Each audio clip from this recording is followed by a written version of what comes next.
Bienaventurado el que lee y los que oyen las palabras de esta profecía y guardan las cosas en ella escritas, porque el tiempo está cerca.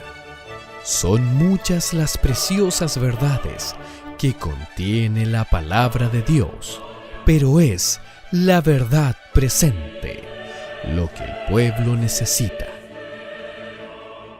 Bienvenido a su programa, La Verdad Presente.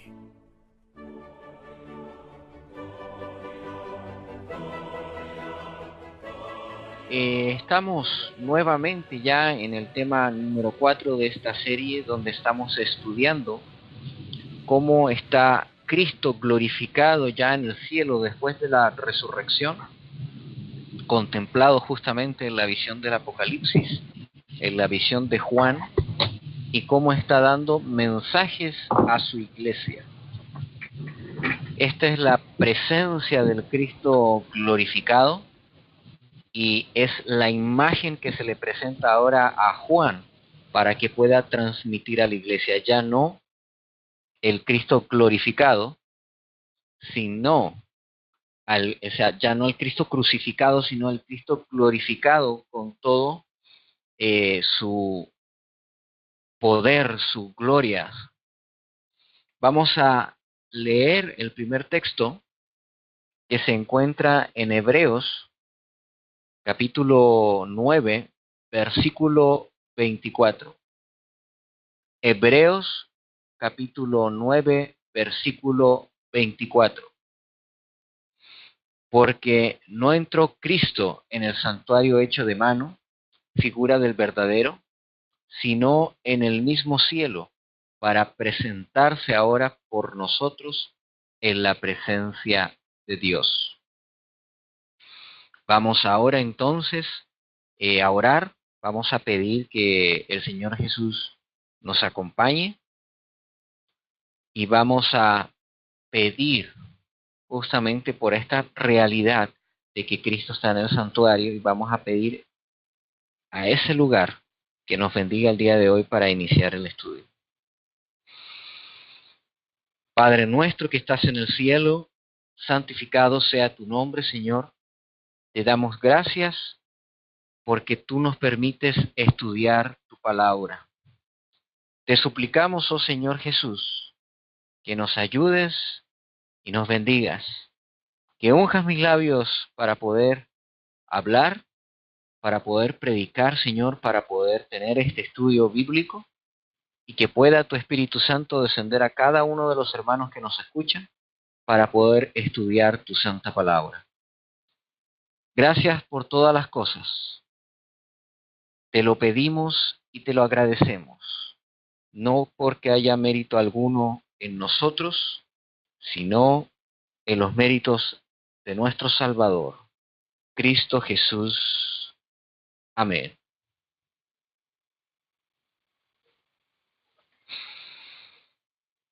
Estamos justamente estudiando ya la iglesia de Tiatira. Esta iglesia derechamente comienza ya en el año 538, y si el periodo anterior había sido difícil para la iglesia, ahora es mucho más difícil, porque va a ser el tiempo ya no de la persecución romana, sino el tiempo de la persecución del cuerno pequeño. Vamos a leer entonces el versículo 18 del libro capítulo 2 de Apocalipsis. Y escribe al ángel de la iglesia en Tiatira, el Hijo de Dios que tiene sus ojos como llama de fuego y sus pies semejantes al latón fino, dice estas cosas. Estábamos hablando justamente de que el periodo que vamos a estudiar comprende desde el año 538 hasta el año 1517.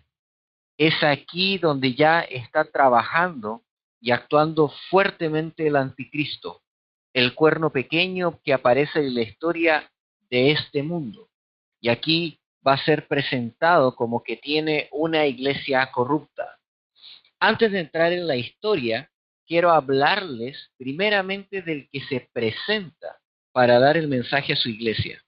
Recuerden que está hablando a los ministros de las iglesias en los periodos proféticos.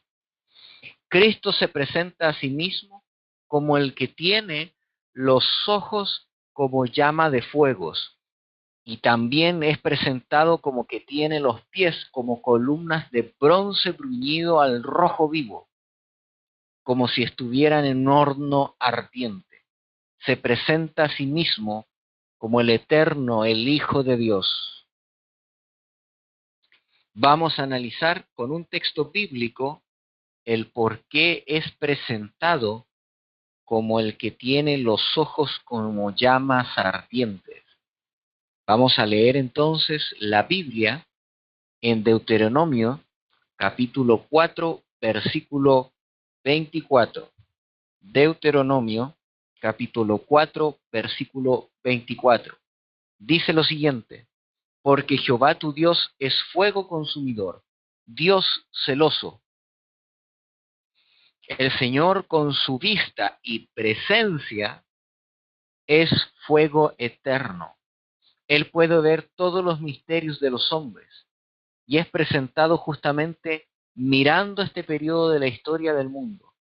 Él ve entre medio de la oscuridad y conoce todos los misterios aún antes que sucedan, porque Él es fuego consumidor, es un Dios celoso. Él vigila a su iglesia. Para poder complementar esta iglesia y poder ver todos los detalles, vamos a ir al libro de Daniel 11.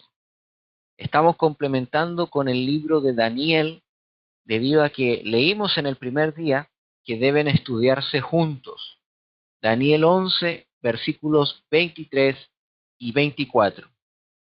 Y después de la alianza hecha con él, dice, él hará engaño y subirá y saldrá vencedor con poca gente, estando la provincia en paz y en abundancia, entrará y hará lo que no hicieron sus padres, ni los padres de sus padres. Presa y despojos, y riquezas repartirá a sus soldados, y contra la fortaleza formará sus designios, y esto es por un tiempo. El Señor ya había dejado clara la aparición del papado y cómo lograría hacerse del poder. En este versículo, en este capítulo, está apareciendo, ¿cierto? En Apocalipsis nos entrega más información de lo que ya se había sellado en la última visión de Daniel, que comprende el capítulo 11 y el capítulo 12. Es por ello que vamos a contrastar este estudio de Daniel, este estudio de Apocalipsis con Daniel. Daniel, en lo que acabamos de leer, nos explica que se haría una alianza, un pacto con él. ¿Con quién?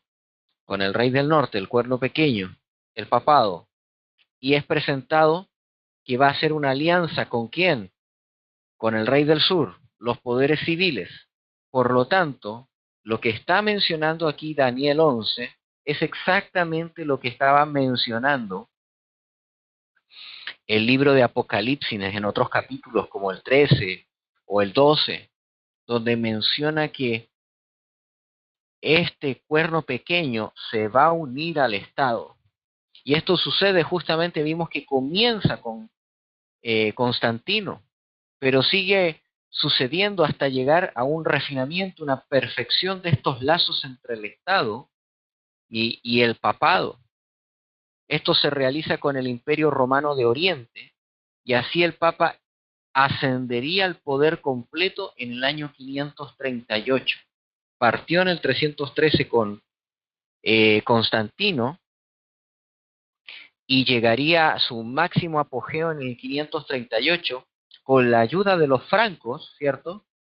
Donde Clodoveo y Justiniano a través de estos periodos le ayudan, le proveen de un ejército para expulsar a los tres cuernos que estaban en el libro de Daniel capítulo 7, y así el papado, el obispo romano, ya tiene un trono justamente en Roma para poder sentarse allí como cabeza de la iglesia cristiana. Él se autoproclama cabeza de la iglesia cristiana y es ayudado justamente por Justiniano y es nombrado como el corrector de herejes.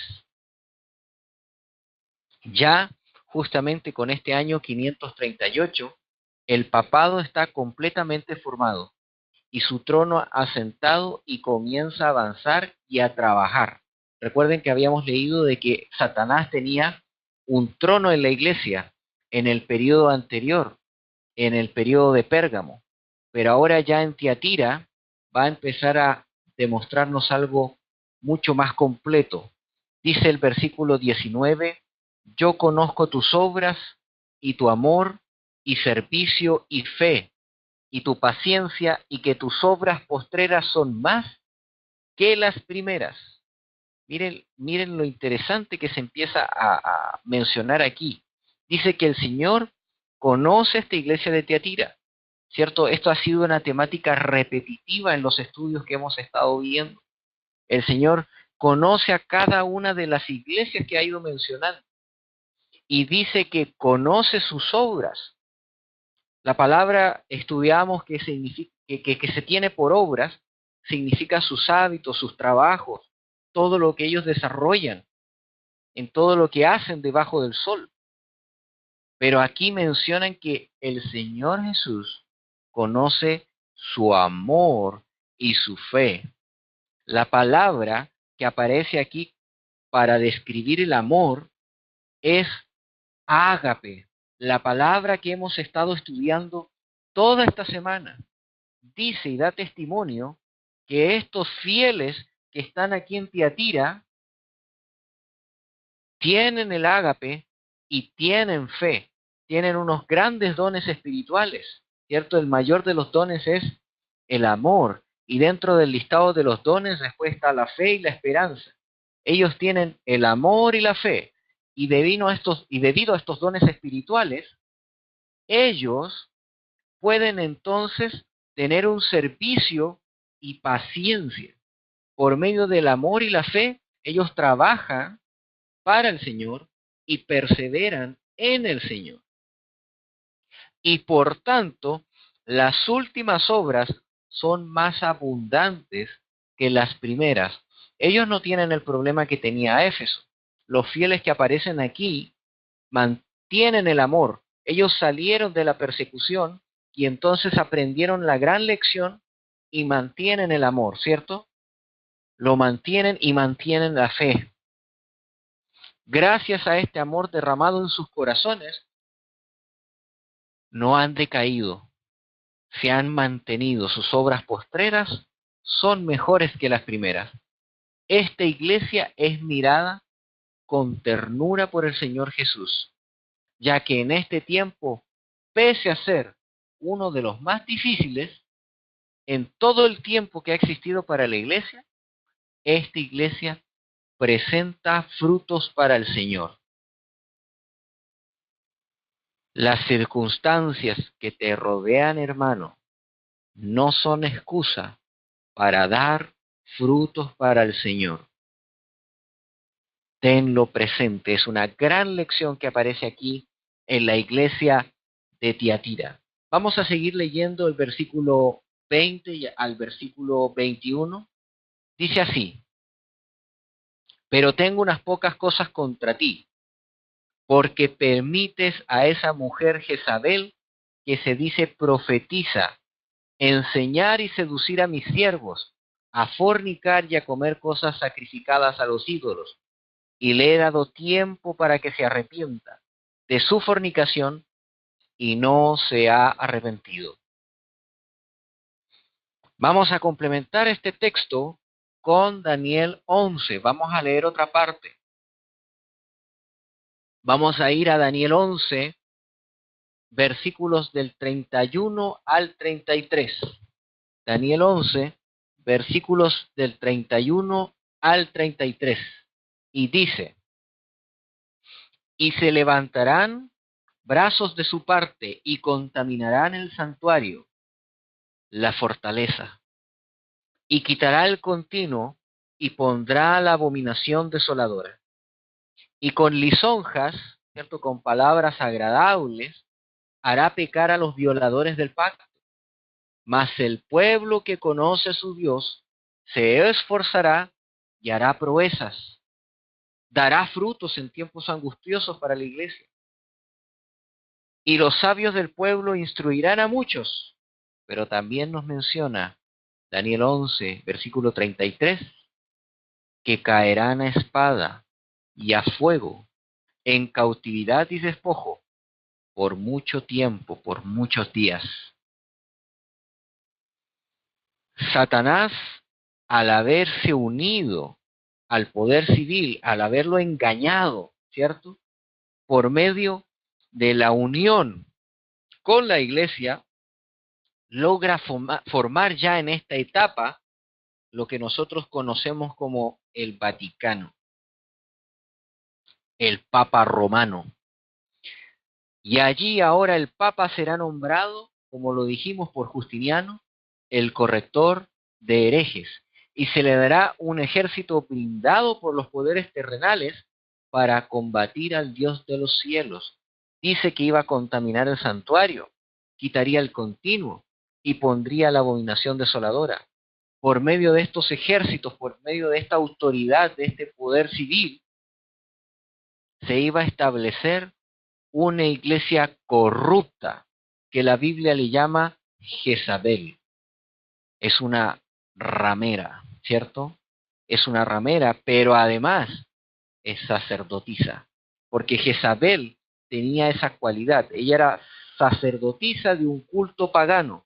¿Pero de qué culto pagano? De un culto pagano a la fertilidad, ¿cierto? A Baal. Esta Jezabel se embriaga en este periodo de la sangre de los santos, es lo que nos está diciendo Daniel 11, ¿cierto? Esta contamina el santuario celestial en el cielo. Veíamos en Daniel 7 y 11 que hablaba palabras contra el Altísimo, ¿cierto? Y tiraba por tierra las estrellas del cielo. Eso es lo que nos está mencionando Daniel 11, está complementando otros capítulos muy conocidos de Daniel.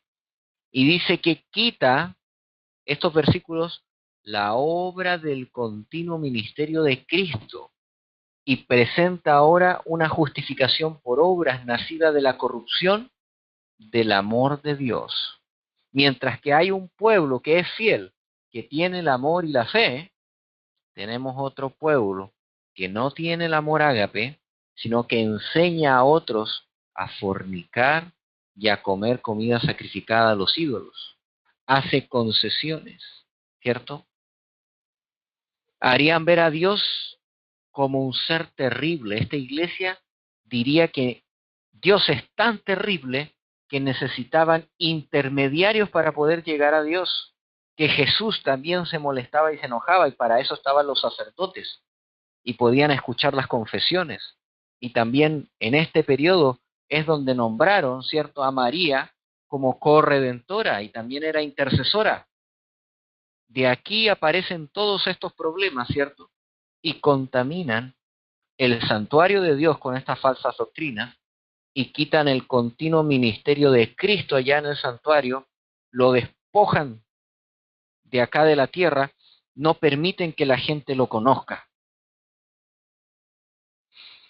Debemos recordar justamente en este momento de que a esta iglesia se le culpa, se le condena, se le dice que tiene algo, el Señor dice que tiene algo contra ella, ¿cierto? Pareciera extraño porque por un lado menciona de que tiene el amor y tiene la fe, pero también dice que tiene algo contra ella. Quizás pueda ser un poco difícil entenderlo, pero no es tan difícil porque recordemos que está hablando de un periodo histórico y un periodo profético, y la iglesia de Dios es tanto esa iglesia fiel como también los infieles.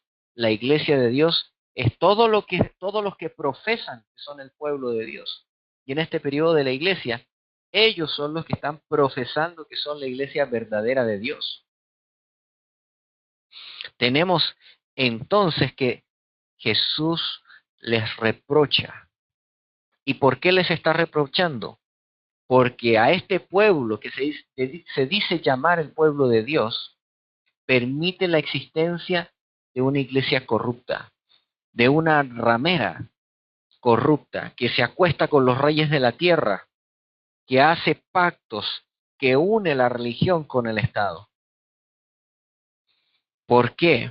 Porque la ramera en Apocalipsis 17 nos deja muy claro que se sienta sobre las muchas aguas, las cuales son muchedumbres, pueblos, gentes, tribus, lenguas. Y ella llegó ahí gracias a la ayuda de los cuernos, de la autoridad y del poder. Pero está sentado sobre los pueblos, no está sentado sobre nada, está sentado sobre las aguas. Eso significa, mis queridos hermanos, que es la iglesia de ese tiempo quien permite que suceda esto que estamos leyendo. Por eso el Señor le está recriminando, porque dice que permite que esa mujer Jezabel exista en ese tiempo. Son los poderes civiles y los reyes los que le han permitido llegar hasta ahí. El Vaticano, el pontífice romano, ¿cierto? El obispo de Roma, el Papa, no estaría en ese lugar si no hubiera sido puesto ahí por los poderes civiles, ¿cierto? Son los violadores del pacto, la sinagoga de Satanás, los nicolaitas, los que siguen a Balaam, que fueron mencionados anteriormente, los que permiten que esté sentada esta Jezabel en la iglesia. Son los que hacen concesiones con el poder civil. Es desde la iglesia de Tiatira donde nace el anticristo, y es por ello que se le hace responsable. El silencio, mis queridos hermanos, también es una manera de apoyar el mal. No aceptar el amor de Dios y resistirlo es el inicio de todos estos problemas. Hemos venido estudiando que cuando la primera iglesia empezó a dejar el primer amor, empiezan a nacer en su seno problemas que en el tiempo empiezan a dar raíces terribles. Y aquí vemos que esa apostasía inicial da por resultado la obra de pecado, el cuerno pequeño, ¿cierto? El inicuo. Además, la Biblia aclara que Dios debía permitir que esa Jezabel estuviera durante un tiempo determinado para que se arrepintiera, para que el engaño condenara también a los que no recibieron el amor. Vamos a repasar el texto que habíamos leído. Eso estaba en Apocalipsis 2, 20-21. Dice: tengo pocas cosas contra ti, porque permites a esa mujer Jezabel, que se dice profetiza, a enseñar, seducir a mis siervos, a fornicar y comer cosas sacrificadas a los ídolos. Y dice el Señor en el 21, y le he dado tiempo para que se arrepienta de su fornicación, y no se ha arrepentido. ¿Qué es lo que está diciendo aquí el Señor? De que pese a ser ramera, pese a ser Jezabel, pese a todas estas cosas, le está dando tiempo para que se arrepienta a toda la iglesia que está aquí contaminándose, que está recibiendo de estas falsas doctrinas. Le está permitiendo tiempo para arrepentirse, mis queridos hermanos. Aquí vemos el amor y la paciencia del Señor. No hay nada que escape a su vista, pero también debía dar tiempo, justamente, como dice que no se va a arrepentir, para que las personas que no se arrepientan se condenen a sí mismos. Vamos a repasar de nuevo un texto que habíamos leído unos días anteriores, que se encuentra en Segunda de Tesalonicenses, capítulo 2, versículos del 8 al 12. Y entonces será revelado aquel inicuo, al cual el Señor matará con el espíritu de su boca y destruirá con el resplandor de su venida. aquel inicuo cuya venida será según la operación de Satanás, con todo poder y señales y prodigios mentirosos. Y pongan atención a este versículo 10 y dice, y este inicuo, este cuerno pequeño, este papa, que viene con todo engaño de iniquidad en los que perecen, por cuanto no recibieron el amor de la verdad para ser salvos. Y el siguiente texto dice que Dios permite que venga este poder engañoso, porque no creyeron a la verdad. De esta manera se le da tiempo a Jezabel para que se arrepienta. Se le da tiempo a todos los que la siguen para que se arrepientan. Pero también se da testimonio que los que no reciben la verdad de la palabra de Dios van a ser condenados por la mentira de esta Jezabel. Son condenados por no recibir el amor de la verdad, el amor ágape en sus corazones. Esto lo vamos a ver también en Daniel 11, versículos del 34 al 35. ¿Por qué medio el Señor piensa ayudar a que esta Jezabel se arrepienta? ¿Por qué medios el Señor piensa ayudar a estos que están engañados y que siguen a Jezabel y que la toleran?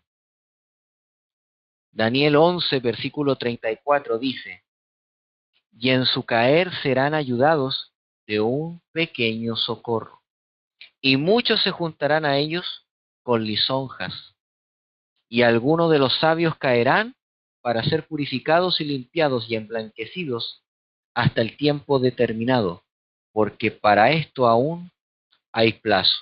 ¿Qué es lo que está tratando de decir el Señor? Que le permite arrepentimiento a Jezabel pese a todo lo que está haciendo. Y Daniel 11 nos menciona una ayuda que va a venir de Dios. Es en este plazo que Dios hace la obra de salvar a los que son fieles y permite el nacimiento de pueblos especiales y particulares que van a dar fruto, fruto en tiempo angustioso, fruto en tiempo difícil, ¿cierto? Frutos que van a ser mejores que los primeros frutos. Son más grandes las obras postreras que las primeras que habíamos leído. Estos pueblos, podríamos mencionar muchos, pero el que en este momento voy a mencionar son los valdenses. Ustedes van a encontrar mucho en el conflicto de los siglos sobre este pueblo. Esta es la iglesia fiel. Estos serán los ministros a los cuales le está hablando Cristo en este momento, las estrellas que están en su mano, que darán el mensaje correcto para su tiempo. Nosotros recordamos que esos inclusive se aislaron en las montañas, ¿cierto? Y bajaban a las ciudades disfrazándose de comerciantes para buscar a aquellos que tenían hambre de la palabra, para poder entregarles copias de la Biblia, versículos bíblicos, y así llevaban fruto, escondidos y siendo perseguidos. También habla este versículo de que le brindaría ayuda por medio de la tierra, ¿cierto? Que la tierra abriría su boca, nos menciona Apocalipsis capítulo 12. ¿Por qué? Porque lanza ríos de persecución, inundaciones, según Daniel capítulo 11. Los lugares desolados serían el terreno del cual la iglesia que vivía en la ciudad iba a salir huyendo de este cuerno pequeño y iba a vivir una vida según los dictados de su propia conciencia. Aquí vemos al pueblo fiel que finalmente sale de la ciudad, de la iglesia que habíamos leído que era Pérgamo. Lamentablemente Jezabel, como dice el testimonio, no se arrepentirá por más tiempo que se le brinde e intentará matar al pueblo de Dios. Vamos a complementarlo con Daniel 11, versículos 36 al 38. Y el rey hará su voluntad y se enaltecerá y se engrandecerá sobre todo Dios y contra el Dios de los dioses hablará maravillas y prosperará, ¿cierto? Hablará palabras blasfemas contra el Altísimo, hasta que sea consumada la ira, porque lo que está derramado y determinado se cumplirá. Este cuerno pequeño, este papado, este hombre de perdición, este anticristo, no hará caso del Dios de sus padres, ni del amor de las mujeres, ni se cuidará de Dios alguno, porque se ensorbecerá, se engrandecerá sobre todo, mas honrará en su lugar a un Dios desconocido, al Dios de las fortalezas, Dios que tus padres no conocieron. Los honrará con oro, con plata y piedras preciosas y con cosas de gran precio. Aquí vemos la otra parte de Jezabel, ¿cierto? Que se adorna de oro, de escarlata, de púrpura, de piedras preciosas, y que ella continuaría su obra del engaño y se engrandecería sobre todo. Esto que acabamos de leer define claramente el orgullo de Jezabel, de lo que se menciona aquí en la iglesia de Tiatira, para rechazar los tiernos llamados de Jesús. Esta iglesia corrupta destruirá todo con tal de mantenerse en pie, y es por ello que Dios tiene que intervenir, lo cual lo vamos a leer en uno de los versículos siguientes. Antes de pasar justamente a ver cómo el Señor va a intervenir, debo recalcar algunas cosas justamente de la historia de Jezabel. No nació en un momento como veíamos anteriormente, y yo debo recalcarlo. No es que nació por osmosis, nació de manera espontánea, ¿ya? La historia de las iglesias nos está mostrando las dificultades que ha tenido la iglesia y las doctrinas que se han ido invadiendo e ido usurpando el amor de Dios, ¿cierto? Y ha ido perdiendo el pueblo la piedad primitiva, y con los años es que se forma esta iglesia corrupta que es llamada Jezabel. Todo esto pasa porque el pueblo de Dios en distintos periodos, en su gran mayoría, no atesoró el ágape de Dios en sus corazones, el amor de Dios en sus corazones.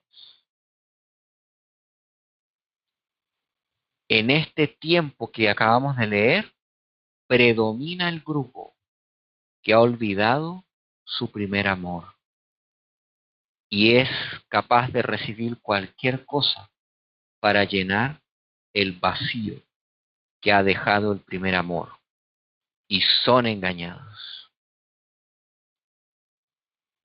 En este tiempo se oculta el poder de la Escritura, porque ¿qué es lo que hace Jezabel? Robarle la Escritura al pueblo. Se autonombra como la única que puede interpretar la Biblia. ¿Por qué? Porque la Biblia denunciaba su orgullo y sus pretensiones, ¿cierto? De ser la única iglesia del Señor. Y por lo tanto, nosotros hemos leído mucho la historia de que le hicieron la guerra a la Biblia, que no hubiera ninguna copia en ningún lugar, solamente en los monasterios y en las iglesias de la iglesia y en las iglesias católicas. Y es por eso que para poder llenar el vacío se ensalza la tradición, como no está la palabra de Dios, que derrama el amor de Dios en los corazones, se tiene que exaltar la tradición. Se llegó a considerar las obras como un medio para alcanzar la salvación.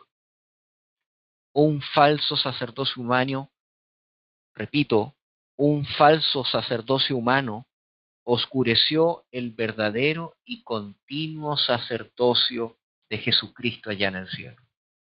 Es por esto que se usa el símbolo de Jezabel, porque es la que fornica con los poderes de la tierra, porque engaña a todos contaminándose. Vamos a ver ahora justamente lo que va a hacer el Señor, cómo interviene Él para traer ayuda a su pueblo y castigo a esta Jezabel. versículos 22 y 23.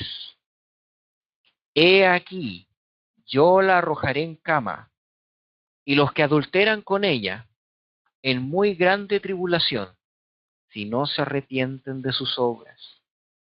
Y heriré a sus hijos con muerte, y todas las iglesias sabrán que yo soy el que escudriña la mente y el corazón, y daré a cada uno de vosotros según sus obras.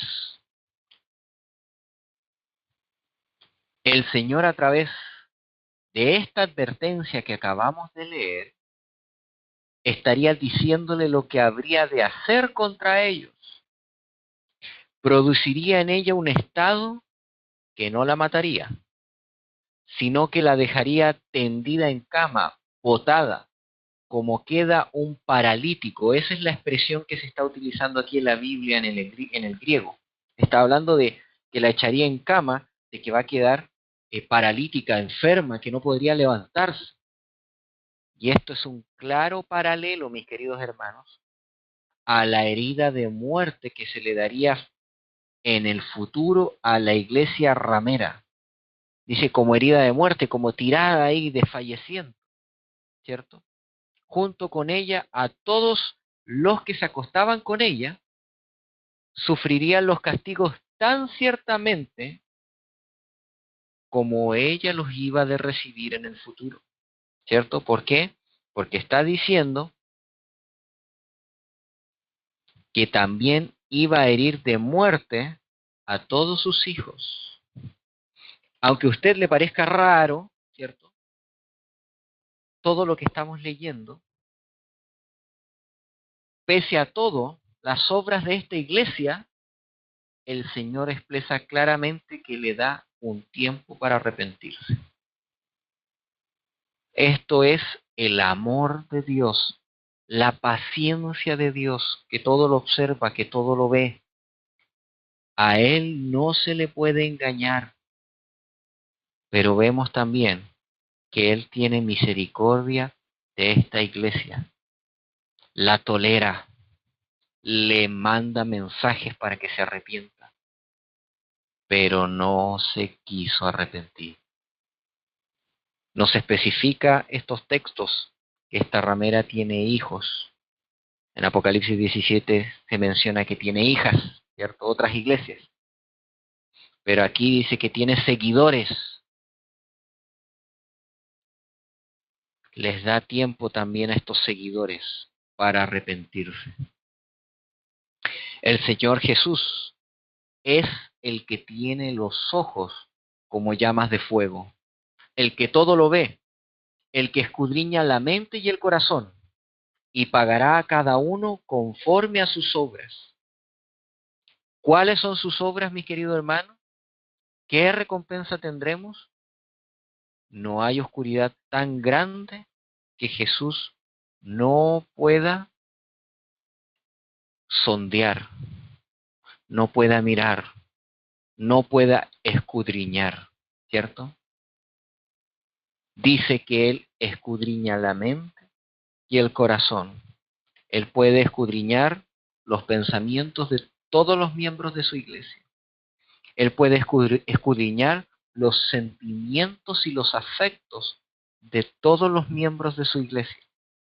Frente a sus ojos como llama de fuego, no hay nada que pueda ser ocultado.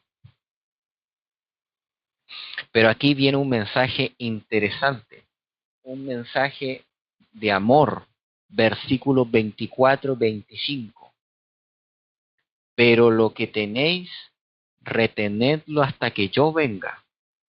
Y aquel que venciere y guardare mis obras hasta el fin, yo le daré potestad sobre las naciones. Versículo 24.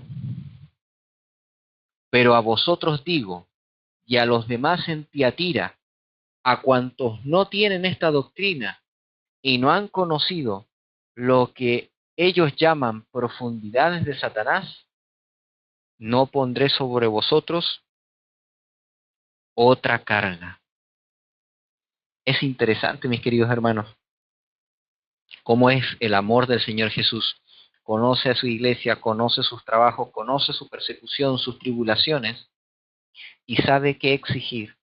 Sabe que está dando fruto, sabe que está dando mucho más de lo que cualquiera podría dar en situaciones así tan difíciles. Esa iglesia fiel del periodo de Tiatira, lo que está el Señor diciendo es que no le va a pedir más cosas. Debe retener lo que tiene en este momento.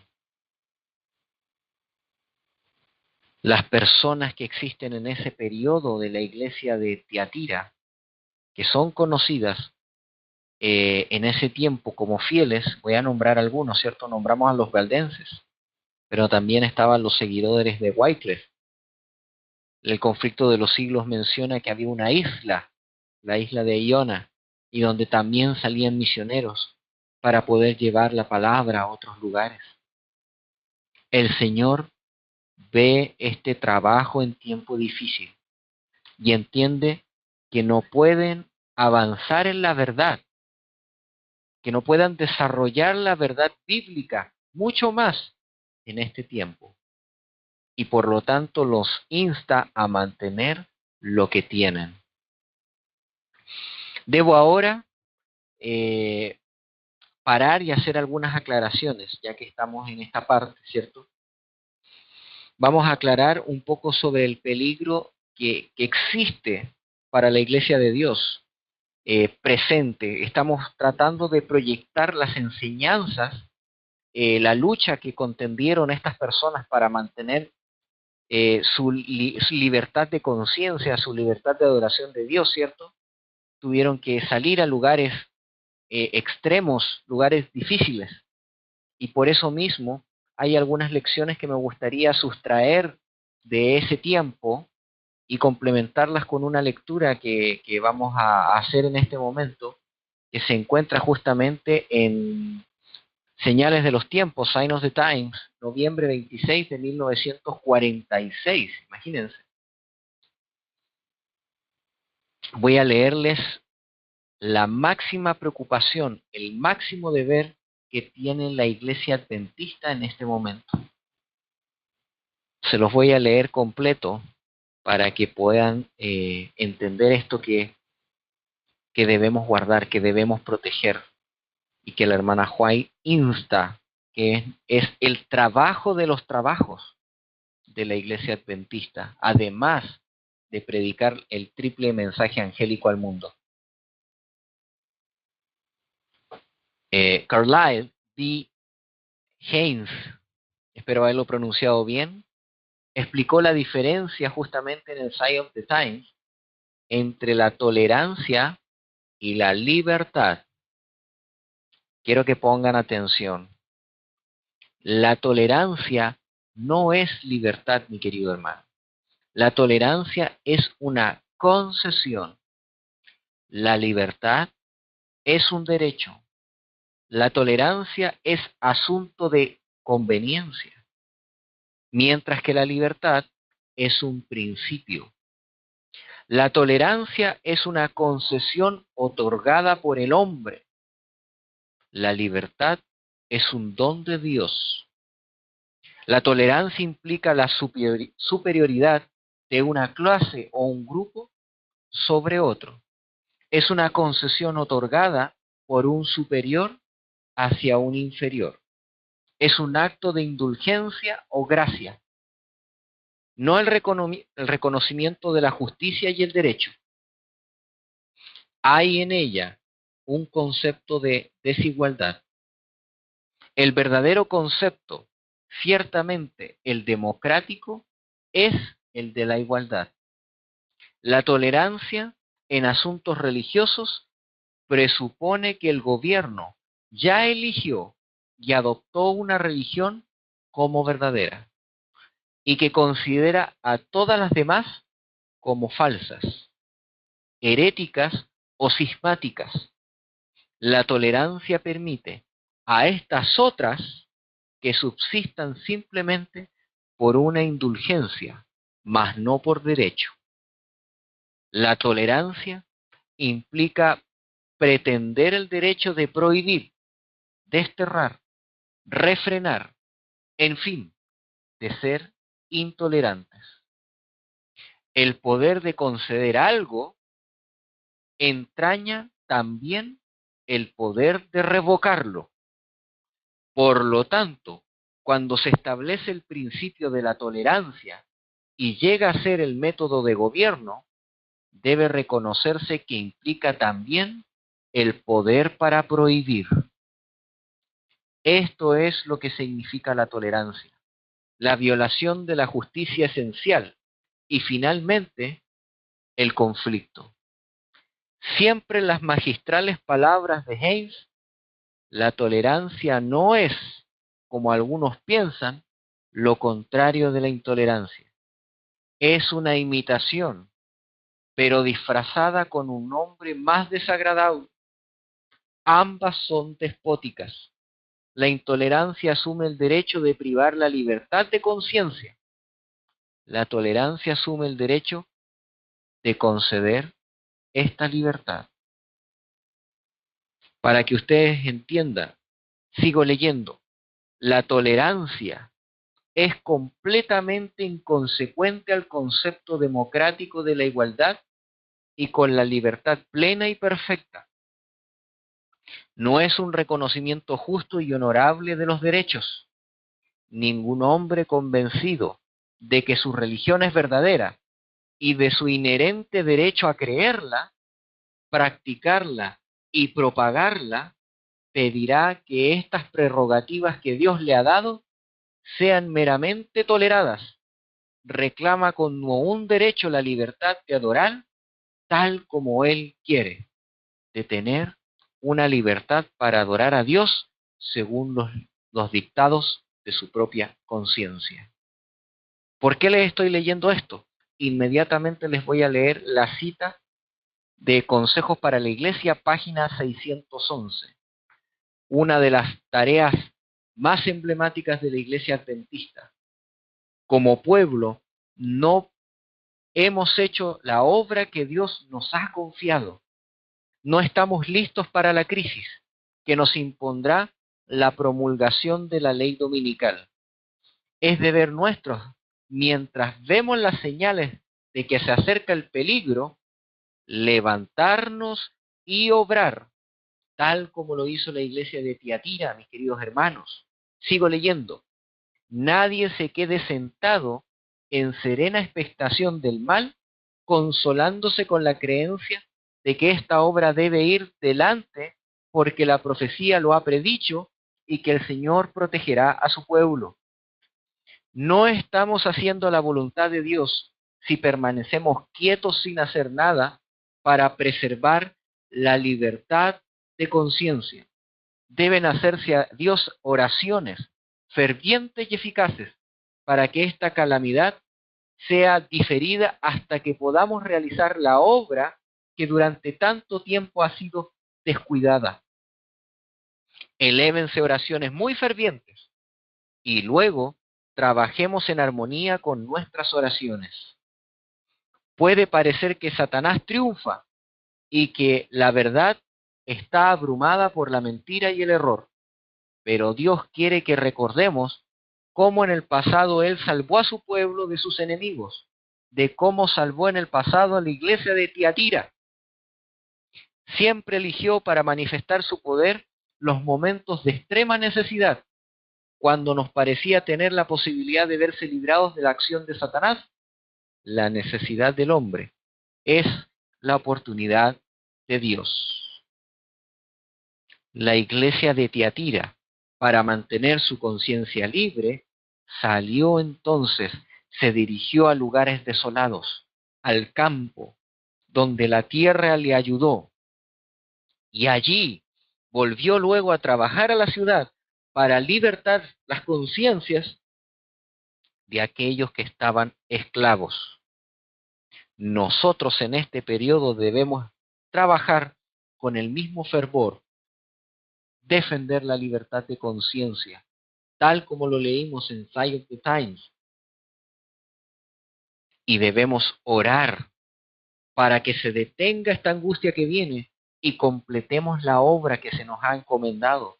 ¿Cuál obra? La de predicar el mensaje de Jesús, el amor de Dios, el amor ágape, reflejado en el triple mensaje angélico, para que el mundo lo reciba, para que nosotros lo tengamos y para que podamos ser perfectos en Cristo Jesús, desarrollando un carácter a su imagen y semejanza. Mis queridos hermanos, nosotros somos la sal de la tierra. Si nosotros no preservamos la libertad de conciencia, entonces no servimos para nada, sino para ser pisados por los hombres. Para cuidar la libertad de conciencia, primero, mis queridos hermanos, debemos cuidar la libertad de conciencia en nuestros templos, en nuestras casas, en nuestros grupos pequeños. No someter la voluntad de los hombres por medio de la fuerza, sino por un claro así dice el Señor. El que tiene oído, oiga, mi querido hermano. Es Jesús el que narró la historia de Tiatira. Es Jesús el que alaba justamente a estos hombres fervientes, que la característica que tenían era que tenían el amor, tenían la fe y tenían una voluntad libres. Vamos a leer el versículo 26 y 29. Y al que venciere y guardare mis obras hasta el fin, yo le daré potestad sobre las naciones, y las regirá con vara de hierro, y serán quebradas como vaso de alfarero, como también yo lo he recibido de mi Padre, y le daré la estrella de la mañana. El que tiene oído oiga lo que el Espíritu dice a la iglesia. Mis queridos hermanos, hay un hermoso llamado de Jesús en estas palabras. Él es el que conoce todas las obras de los hombres y viene a juzgar a las naciones. Él tiene los ojos de fuego y él va a juzgar a su pueblo y a los que no se arrepintieron. Él es el que todo lo ve, aún ve dentro de los secretos de la oscuridad y los va a premiar, les va a dar según sus obras, y advierte que serán quebrantados como vaso de alfarero, tal como los pies de la estatua de Daniel. Y a todos, mis queridos hermanos, y a todos los que hacen la obra de mantener la luz brillando en la tierra, se les promete que van a recibir la estrella de la mañana. Ahora debiéramos preguntarnos, ¿qué es la estrella de la mañana? ¿O quién es la estrella de la mañana? Vamos a buscar en nuestras Biblias Apocalipsis capítulo 22, versículo 16. Apocalipsis capítulo 22, versículo 16. Yo, Jesús, he enviado a mi ángel para daros testimonio de todas estas cosas en las iglesias. Yo soy la raíz y el linaje de David. Yo soy la estrella resplandeciente de la mañana. Lo que Él promete a los que van a trabajar para salvar al resto, los que van a trabajar para llevar el mensaje, los que van a trabajar con amor, con fe, los que van a mantener la libertad, los que van a mantener la palabra de Dios, dice que les va a dar, ¿qué cosa? La estrella de la mañana. Y la estrella de la mañana es Jesús. A todos los que guarden las obras de Cristo, que son totalmente opuestas a las obras de las tinieblas, que no fornican con Jezabel, que no comen los alimentos que están prohibidos, ¿cierto? Los que no hacen pactos indecorosos con los poderes del mundo, y cuando me refiero a alimentos prohibidos es a contaminarse, ¿cierto? Como hablaba proféticamente entre lo santo y lo profano, que no estaban haciendo estas dos obras, ¿cierto? El Señor les promete que se iba a dar a sí mismo hacia ellos. Le recibiremos y nuestros caracteres brillarán como las estrellas de la mañana. Todo aquel que recibe a Jesús se vuelve semejante a Él. Si Él es la estrella de la mañana, tal como lo dice Daniel 12, aquellos que tienen a Jesús, aquellos que enseñan justicia al pueblo, brillarán como las estrellas a perpetua eternidad. Qué amoroso, qué tierno y qué amante es el Señor Jesús, lo que prometió a Tiatira y lo que te promete a ti. ¿Quieres ser semejante a Él, mi querido hermano? ¿Quieres que tus obras sean con fruto, fuertes, sin importar las circunstancias? ¿Quieres trabajar por preservar la libertad acá en la tierra? Entonces, mi querido hermano, tienes que aceptar lo que el Señor ha dicho. Retén la verdad hasta que Él venga. Todo el que perseverare hasta el fin, éste será salvo, mis queridos hermanos. Es un mensaje precioso para todos aquellos que estamos ya por afrontar nuevamente la persecución, para afrontar nuevamente el ensalzamiento del hijo de pecado, el anticristo. Nuestra situación será muy similar cuando entremos en ese periodo de la historia a la iglesia de Tiatira. Quiero invitarte, mi querido hermano, esta mañana a recibir a Jesús en tu corazón para que puedas realizar sus obras y puedas perseverar, tener su amor y tener su fe. Si quieres recibir a Jesús en tu corazón, entonces te invito a levantar una oración al cielo. Padre amante, Padre querido que estás en los cielos, santificado sea tu nombre. Te queremos alabar, Señor, te queremos agradecer por el mensaje de que tú quieres morar en nosotros. Quieres ser la estrella de la mañana que entre en nuestros corazones e ilumine nuestros caracteres. Te queremos agradecer, Señor, porque das testimonio que sosteniste tu iglesia en el pasado, los sostuviste y también nos sostendrás a nosotros. Te agradecemos, Señor Jesús, y te pedimos que nos hagas partícipe de esta labor especial, a fin de que seamos guardadores de la libertad acá en la tierra, y que podamos ser no solamente guardadores, sino trabajadores por esa libertad, libertando a otros de las cadenas del pecado. Ayúdanos, Señor Jesús, y si alguno de los que escucharen hoy está en este momento cautivo su conciencia, su voluntad por alguno de los hijos de esta Jezabel, de estas iglesias que no enseñan a hacer tu obra, Señor, de estas iglesias que quieren someter la conciencia del hombre, de estas iglesias que no les permiten ser salvos por la fe, sino que buscan la justificación por las obras.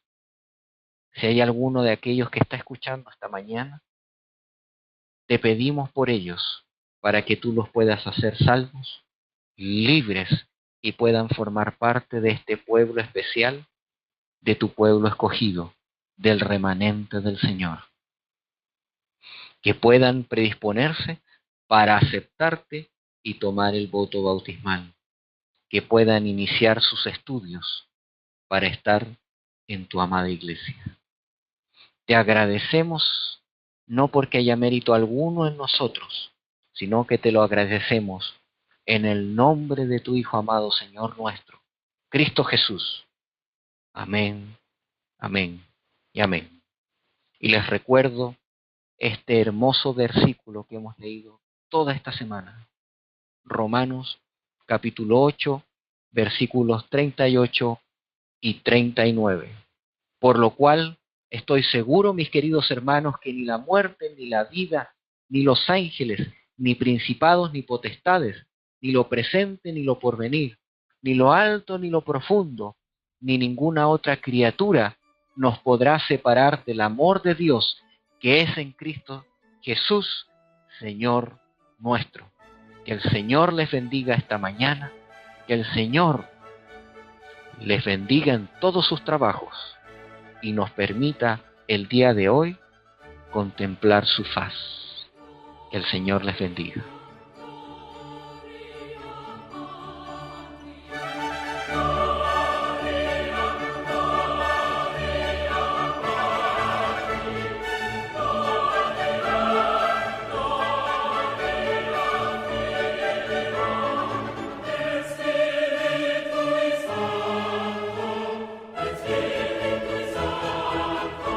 El siguiente sermón ha sido grabado y filtrado por el Ministerio de Audiovisuales Colorion Studio.